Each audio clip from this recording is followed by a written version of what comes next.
জায়গা আসছিল না দেখে তো মাই দাদা গেছি বেড়া তখন সমস্যা আছে মাই দাদা না তাদের গোর তালা কি সমস্যা তোর? সমস্যা আছে দেখে তো মাই দাদা গেছি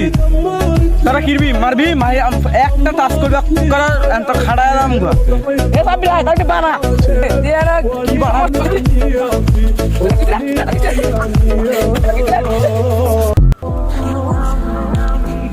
বাবা আমার মারা দিয়ে অবস্থা দাঁড়া আমার বাইরে লইয়া মানে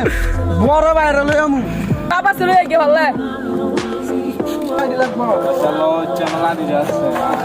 দেখছেন কোন সুন্নির বুতের আমার